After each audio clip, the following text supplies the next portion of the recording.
Zara had been on Earth for 3 months now, and thought she understood humans well enough. The blue-skinned Vortani student had studied their customs, their language, and their strange habits of consuming heated bean water every morning.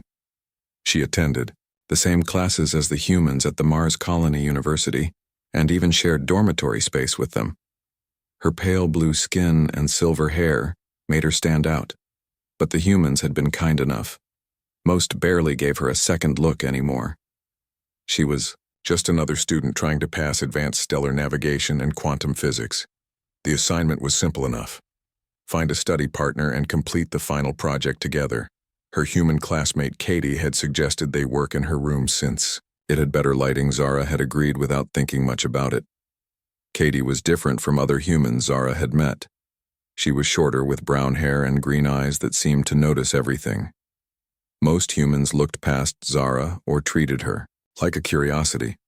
But Katie asked real questions about Vortani culture and actually listened to the answers. So when Katie invited her over to work on their project about wormhole mechanics, Zara felt something she had not experienced before. Excitement, mixed with nervousness. She had prepared her notes carefully and even brought some traditional Vortani tea as a gesture of friendship. The dormitory hallway was quiet as Zara walked toward room 247. Most students were either in class or at the recreation center. She balanced her books in one arm and held the container of tea in the other.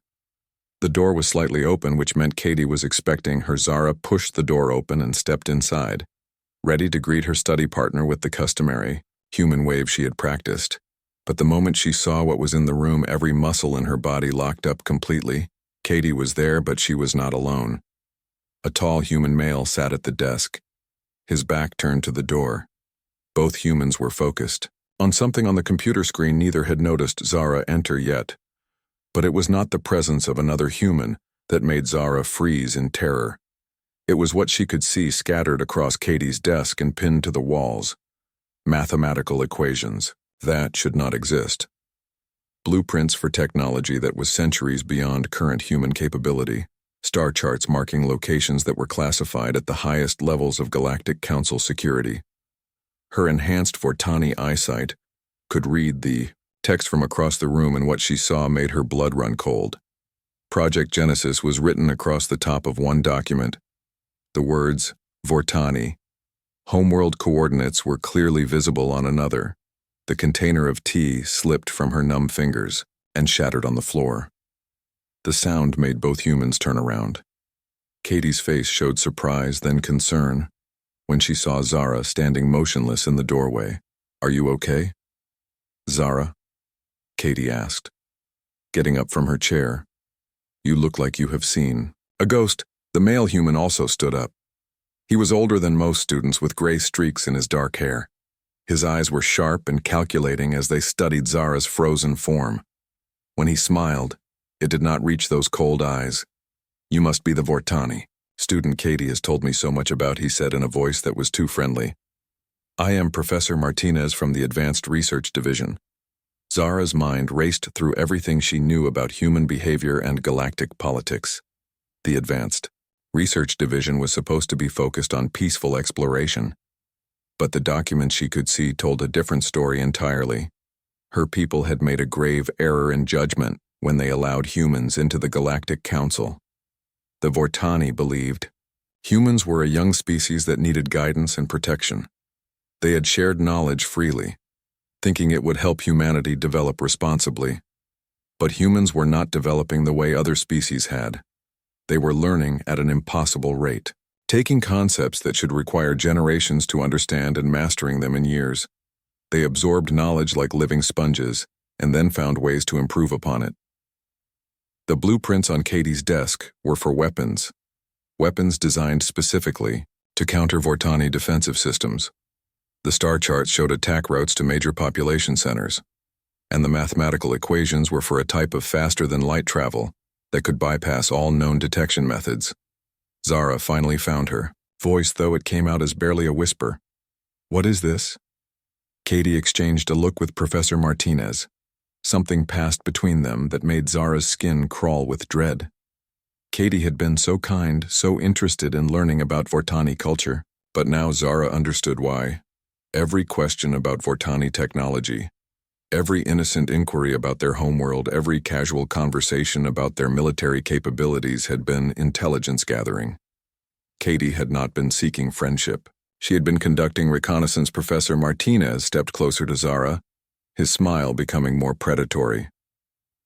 "I think Miss Zara here has seen something she was not supposed to see." Katie's expression had changed completely. Gone was the friendly, curious student. In her place stood someone cold and calculating. "We talked about this possibility," she said to the professor. "What do we do now?" Zara backed toward the door, but found her way blocked by another human who had appeared in the hallway. He was large with the bearing of military training. His hand rested casually on what looked like a neural disruptor. The pieces fell into place with horrible clarity. The humans had not joined the Galactic Council seeking friendship or knowledge. They had infiltrated it. Katie and others like her were not students. They were agents gathering intelligence for some larger purpose. And now, Zara had discovered their secret. Her mind calculated her options rapidly. She was outnumbered and surrounded. Her people's natural physical advantages meant little against human technology, especially technology that had been specifically designed to counter Vortani abilities. But Zara had one advantage the humans might not know about: the emergency beacon. Hidden in her bracelet could send a message to the nearest Vortani ship in seconds. All she needed was a moment to activate it. Professor Martinez seemed to read her thoughts. "Too bad," he said, shaking his head. "We really hoped it would not come to this. You Vortani are so trusting, so willing to share your knowledge with species you consider less advanced." Katie looked almost sad as she spoke. "We do appreciate everything your people have taught us, Zara. More than you know. But humans have always been better at learning than following." The truth hit Zara like a physical blow. Humanity had never intended to be junior members of the Galactic Council. They had been preparing for war from the very beginning. Every piece of knowledge shared, every cultural exchange, every act of friendship had been part of an elaborate deception. She thought about all the human students scattered across Vortani worlds, all the cultural exchange programs, all the joint research projects. How many were like Katie? How many were gathering intelligence for this moment as Professor Martinez reached for something on his belt? Zara made her decision. She might not escape, but she could warn her people. She pressed the hidden button on her bracelet and felt it warm against her skin. The message would transmit in 3 seconds. Katie must have noticed the slight movement. "Stop her," she shouted, but it was too late. The beacon pulsed once, sending its warning into space toward the Vortani fleet positioned at the edge of the solar system. The message was simple and terrifying. "Humans have deceived us. Prepare for war." Zara smiled even as the neural disruptor hummed to life in the professor's hand. At least her people would not be caught completely off guard. The last thing she saw before darkness took her was Katie's face filled with what might have been genuine regret. Then the room faded away, and Zara fell into unconsciousness, knowing that everything was about to change. The age of trust between species was ending, and the humans had made sure they would be ready for what came next.